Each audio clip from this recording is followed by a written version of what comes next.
오늘도 저와 여러분이 하나님의 부르심에 응답하는 삶을 사실 수 있기를 주님의 이름으로 간절히 축원드립니다.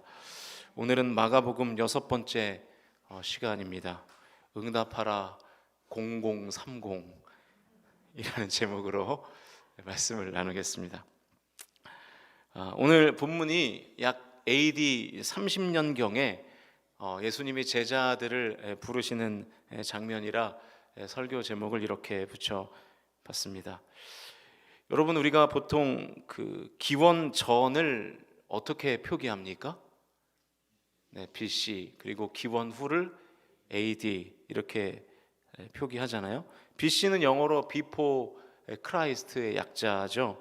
예수님 오시기 이전이라는 뜻이고, AD는 라틴어인데요, 아노 도미니라는 뜻입니다. 그래서 주의 해라는 뜻이에요. 다 알고 계셨죠? 제가 여러분을 너무 무시했나요? 네, 죄송합니다. 이 설교 제목에 연도가 들어가서 혹시나 해서 말씀드렸습니다. 그 예수님이 광야의 시험을 통과하시고 이제 본격적으로 공생애를 시작하시면서 이 공식적으로 하셨던 첫 마디, 그 일성이 무엇이었습니까? 14절과 15절 말씀을 같이 읽겠습니다. 14절, 15절 시작. 요한이 잡힌 후 예수께서 갈릴리에 오셔서 하나님의 복음을 전파하여 이르시되 때가 찼고 하나님의 나라가 가까이 왔으니 회개하고 복음을 믿으라 하시더라. 하나님의 나라가 가까이 왔으니 회개하고 복음을 믿으라. 메시아로서의 첫 마디가 하나님 나라 그리고 회개, 복음, 이 세 단어였습니다.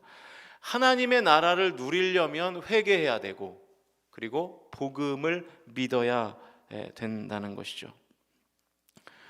제가 이제 이 예배가 끝나면 곧바로 장례식장을 가야 되는데, 북구에 있는 좋은 삼정 장례식장 찍어보니까 한 20분 정도 걸리는데, 월요일 날 그 서울의 충무교회라는 그 강남에 있는 교회가 있는데, 제가 그 교회에서 고등부 파트 사역을 한 4년 정도 했거든요. 그런 교회인데, 그 교회 담임 목사님이 월요일 날 전화를 주셨어요. 그래서 그 교회 집사님의 어머니가 울산에 사시는데 월요일 날 소천을 하셔서 이제 장례를 치러야 되는데 너무 멀잖아요, 서울에서 울산까지는.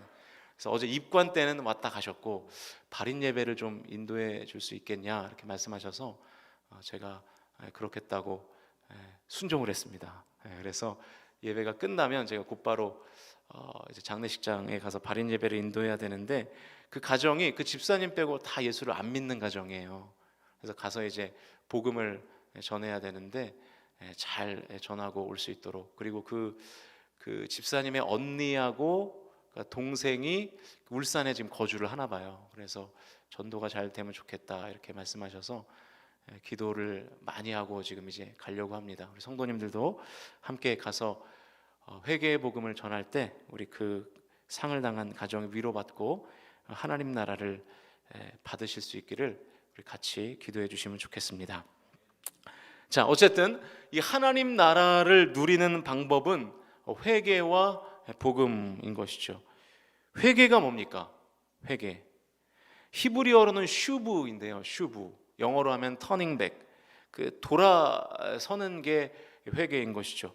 우리는 회개를 하나님께 내가 가지고 있는 남들은 모르는 죄를 고백하는 거, 자백하는 것까지를 회개라고 생각하는 경향이 있죠. 그렇지 않습니다. 회개는 자백으로, 고백으로 완성되지 않습니다. 행동의 돌이킴까지 가야 완성이 되는 것이죠. 예를 들면 내가 물건을 훔쳤어요. 훔친 것이 너무 죄스러워서 하나님 앞에 자백했습니다. 그러면 하나님이 용서해 주시죠? 네, 용서 받지만 그 회개의 완성이 뭐라고요? 행동이라고요. 행동. 훔친 물건을 어떻게 해야 되죠? 돌려줘야 되잖아요. 그 예전에 밀양이라는 영화가 있었죠. 많이 이렇게 기독교를 좀 오해해서 그 영화를 좀 만든 것 같아요. 그래서 좀 아쉬운데, 근데 그게 또 우리의 현실이기도 해요. 살인자가 아마 그 전도연 씨가 집사님 성도님이었나요? 정확히 기억 안 나는데 아무튼 한 성도의 자녀를 죽였어요. 그래서 감옥에 갔는데 이제 전도연 씨가 용서하려고 시간이 한참 지났는데 용서하려고 그 죄수를 찾았는데 그 죄수의 얼굴이 너무 평안한 거예요. 그래서 어떻게 된 거냐 그랬더니 이미 저는 다 주님께 용서받았습니다. 당신이 나를 용서할 필요가 없습니다. 이렇게 하는 거예요. 여러분 얼마나 황당해요. 그게 기독교 회개가 그게 아니거든요. 근데 그렇게 잘못 오해해서 그려진 것이죠. 여러분 행동까지 돌이키는 것, 내가 훔친 물건을 돌려주고 내가 상처를 줬던 그 사람에게 용서를 구하는 것까지가 회개의 영역입니다. 그래야 하나님의 진정한 용서가 임하는 것이죠. 저와 여러분이 이것을 꼭 기억하실 수 있기를 주님의 이름으로 축복합니다. 여기까지 가는 회개가 되어야 하나님의 나라를 우리가 삶 가운데 누릴 수 있는 것이죠. 두 번째는 복음을 믿는 것인데요. 복음을 믿는다는 것이 뭡니까? 사형리를 사실로 믿고 수용하는 건가요? 하나님께서 이 세상을 창조하신 것, 인간이 하나님을 멀리해서 죄 가운데 빠진 것, 이러한 인간을 구원하기 위해서 예수님이 이 땅에 오신 것, 그 예수님을 믿으면 죄 사함을 얻는 것, 이것만 믿으면 복음을 다 온전히 믿는 건가요? 그렇지 않죠. 복음을 믿는다는 것은 궁극적으로 내 삶에 하나님의 통치를 수용하는 거예요. 그러니까 복음이 내 삶을 움직이는 거예요. 그러니까 복음으로 사는 것까지가 복음을 온전히 수용하는 것입니다. 하나님의 통치를 인정하며 주님의 통치를 받으며 사는 것, 그게 복음을 진정으로 믿는 것이죠. 내가 어느 순간 어느 때에 사형리를 정말로 인격적으로 받아들였어도 내 삶에 하나님의 통치가 이루어지지 않는다면 그분은 복음을 제대로 받아들인 것이 아닙니다. 여러분 우리의 신앙에 액션이 다 빠져 있는 거예요. 우리는 그동안 그냥 생각으로만 믿은 거예요. 입으로만 믿은 거예요. 손과 발은 믿음대로 움직이지를 않는 것입니다. 믿음은 있는데 믿음으로 살지 않으면 하나님 나라는 죽어야 누리는 나라가 되는 것이죠. 믿음이 있습니다. 그런데 그 믿음으로 살면 지금 여러분이 살아 숨쉬는 삶의 현장에서 하나님의 나라를 누리게 될 줄로 믿습니다. 오늘 예수님이 우리에게 지금 하나님의 나라를 살라고 부르시는 거예요. 믿음이 있다면서, 그러면 믿음을 마음속에만 가지고 있지 말고 믿음으로 살아라. 나의 통치를 인정해라. 나의 뜻에 순복해라. 그러면 지금 네가 하나님의 나라를 누리게 될 것이다. 우리가 찬양했잖아요. 주 날개 및 내가 평안히 쉬네. 여러분 하나님의 날개 아래에 있어야 내가 하나님 나라 안에서 평안을 누리게 될 줄로 믿습니다. 우리는 주님의 날개 밖에서 살면서 그냥 삶이 공고하다고, 내 마음 가운데 평안이 없다고 그렇게 아우성을 친단 말이에요. 왜 그렇게 사십니까? 하나님 날개 밑으로 들어오실 수 있기를 축복합니다. 이 새벽에 예배하는 저와 여러분이 진정한 회개로 살고 진정한 복음으로 살아서 지금 오늘 하나님 나라를 누리실 수 있기를 주님의 이름으로 간절히 축원드립니다. 천국은 절대로 죽어서만 가는 곳이 아닙니다. 지금 누릴 수 있는 곳인 것이죠. 16절부터 20절까지의 말씀은 예수님이 제자들을 부르시는 장면인데요. 예수님의 부르심에 응답하는 제자들의 공통적인 행동이 있습니다. 18절 한번 읽어보죠. 읽겠습니다. 시작. 곧 그물을 버려두고 따르니라. 20절도 읽습니다. 시작.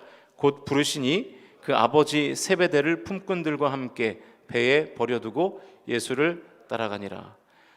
18절하고 20절에 두 개의 동사가 반복되고 있습니다. 하나는 버리다, 두 번째는 따르다. 두 가지입니다. 여러분 하나님의 통치를 인정하며 사는 삶이 뭐예요? 하나님의 나라를 누리려면 어떻게 해야 돼요? 버리고 따라야 됩니다. 예수님의 제자가 되어 하나님의 나라를 누리기로 한 제자들이 그물을 버렸어요. 그리고 예수님을 따랐습니다. 발걸음을 옮겨서 예수님을 따라가는 거예요. 우리가 제자도 그러는데 여러분 제자도가 뭡니까?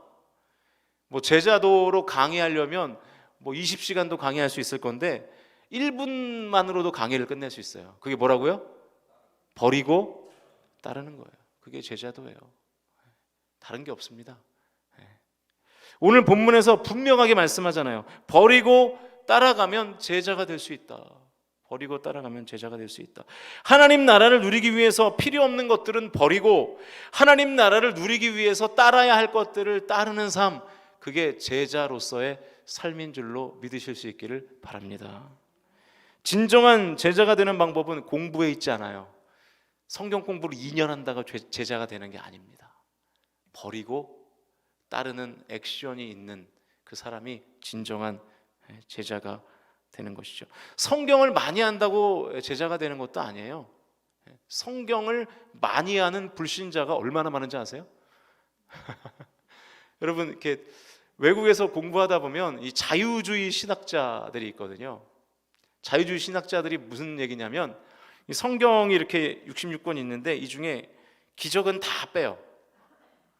그리고 예수님의 도덕만 가지고 이 성경을 연구하는 신학자들이에요. 뭐 그런 사람들을 신학자라고 할 수 있는지 모르겠는데 그게 무슨 능력이 있겠어요, 그 공부에. 그러니까 여러분, 성경을 스터디하려고 대하시면은 그건 저만 하면 돼요. 그건 저만 하면 되고, 여러분은 성경을 살라고 읽으실 수 있기를 바랍니다. 성경은 살게 하는 책이지 공부하는 책이 아닙니다. 성경대로 살라고 읽는 것이지 공부하려고 읽는 게 아닌 것이죠. 주님을 위해서 버릴 것을 버리고 주님을 위해서 따를 것을 따르면 제자가 되는 것이죠. AD 30년 예수님이 제자들을 오늘과 같은 이 과정을 통해서 부르셨습니다. 그리고 오늘 하나님은 당신의 부르심에 응답할 사람들을 찾고 계십니다. 누가 주님의 부르심에 응답하시겠습니까? 누가 주님의 부르심에 응답하여 하나님의 나라를 누리는 제자로 살아가시겠습니까? 여러분의 삶에 하나님의 나라를 누리는데 방해가 되는 것이 있을 겁니다. 분명 있을 거예요. 그것을 찾아내시고 버리십시오. 내가 지금 못하고 있는데 하나님의 나라를 누리기 위해서 따라야 될 것들이 분명 있어요. 그것을 끄집어내셔서 오늘 당장 순종하십시오. 무엇을 따라가야 될지 모르겠으면 기도 가운데 말씀해달라고 간구하십시오. 하나님이 분명히 가르쳐 주실 줄로 믿습니다. 저와 여러분이 온전한 제자가 되어 버릴 것은 버리고 따를 것은 따르는 온전한 제자가 되어 여러분이 회개하고 복음을 제대로 믿어 복음으로 살게 하시는 하나님의 은혜를 누리고, 그래서 결국 하나님 나라가 지금 여러분의 삶의 현장에서 이루어지는 은혜의 역사가 다 있게 되시기를 주님의 이름으로 간절히 축원드립니다.